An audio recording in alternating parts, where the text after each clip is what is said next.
Encouragement for young Barbadians to be positive examples for those on the block. A young Barbadian receives the Caribbean Award for Excellence. And coming up in sports, UWI put on a masterclass against Wildy to win another cricket title. Broadcasting from our studios in the Pine St. Michael, this is CBC News Night, starting now. Good evening, I'm Shane Jones, leading the news at 7. The floriculture or flower cultivation industry has been hailed as a potential big earner for Barbados. Agriculture Minister Indar Weir says the global flower trade is a billion-dollar industry. And buoyed by the work of organizations like the Barbados Orchid Society, it could offer significant financial gains for Barbados. The minister made the comments during the BOS's 80th anniversary and awards gala held under the patronage of Governor General Dame Sandra Mason. Minister Weir says the ministry has been working towards creating a local flower industry. Persons are likely to assume, albeit incorrectly, that the primary focus of the Ministry of Agriculture and Food Security is on food crops and animal husbandry. However, I wish to assure you that the ministry has for some time had a cut flower foliage program managed by the Home Agriculture Station in St. Philip. The essence of this program has been to target the production, promotion, and development of a viable floriculture industry. Accredited American Orchid Society Judge Robert Fuchs says he's impressed with the development of the Barbadian arm of the society over the years. I've seen the society grow, the flower quality actually increase. We used to come and give 2 or 3 awards, and at this show, actually today, we gave 12 awards, which was unprecedented for the Barbados Orchid Society show. Congratulations to you folks for growing so many beautiful flowers. Young people have been encouraged to be positive examples for their peers on the blocks. This from priest in charge of the Our Lady of the Universe Catholic Church, Monsignor Vincent Harcourt Blackett. Monsignor Blackett says while others may shy away from engaging with the boys on the block, it's the best way to get through to them. Very often, we avoid persons on the block and so on because we see them as threatening or we feel threatened by them. But very often they're not threatening. And we don't know why we should feel that we are threatened. If we are sincere, if we are honest, they will see our sincerity and they will respond accordingly.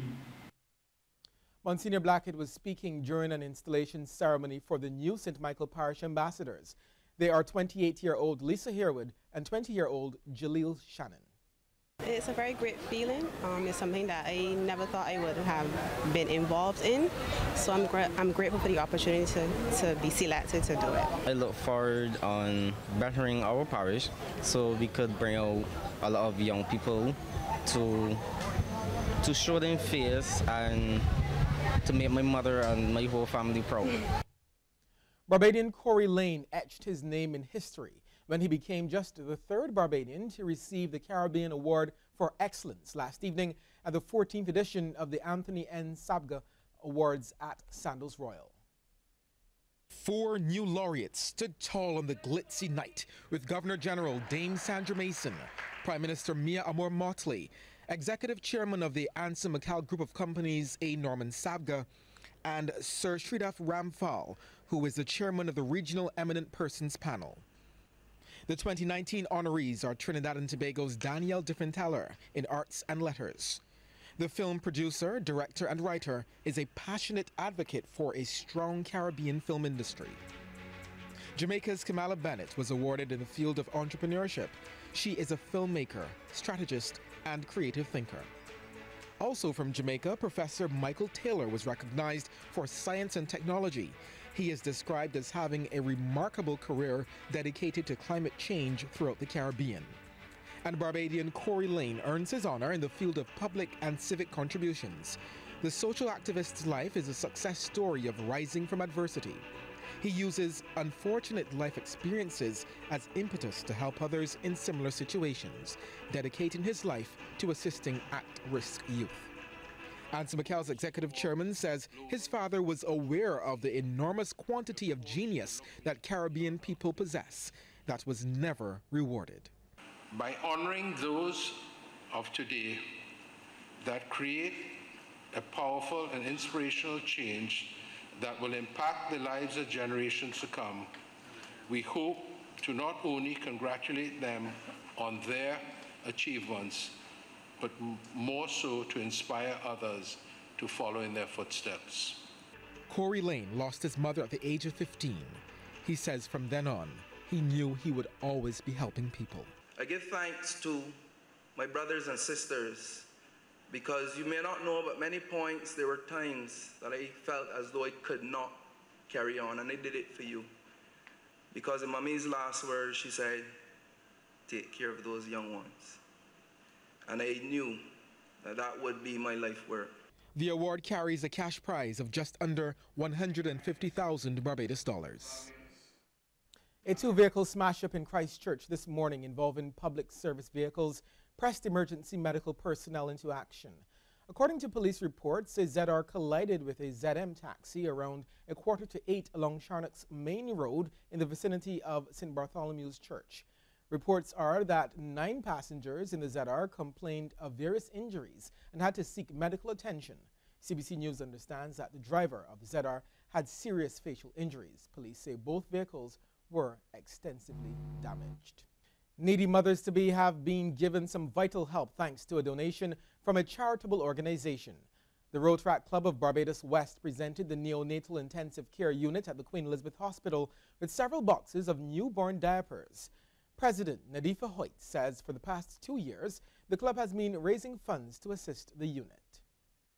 In 2016, what we would have done was to acknowledge the nurses by coming here to host a luncheon for them. And then in this year, we would follow up with actually making the presentation of the diapers.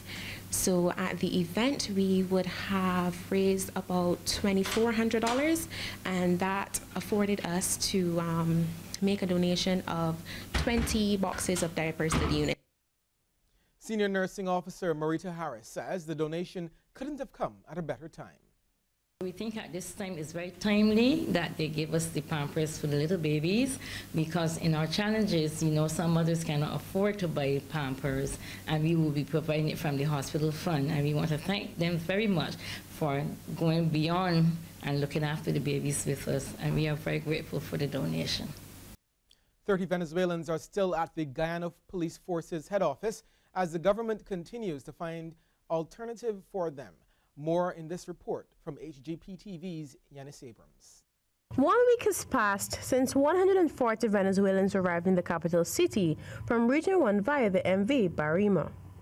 Minister with responsibility of citizenship Winston Felix confirmed that 30 of the Venezuelans are still housed at the Guyana Police Force's Ivlery location as the government continues to seek accommodation for the migrants. Minister Felix indicated that 110 of the migrants were picked up by relatives and friends who are residing in the city while the others remain homeless. We are seeking to find proper accommodation for them. And in this we are supported by the IOM and the UNHCR, 2 international agencies who are assisting us with this displaced person situation in Guyana.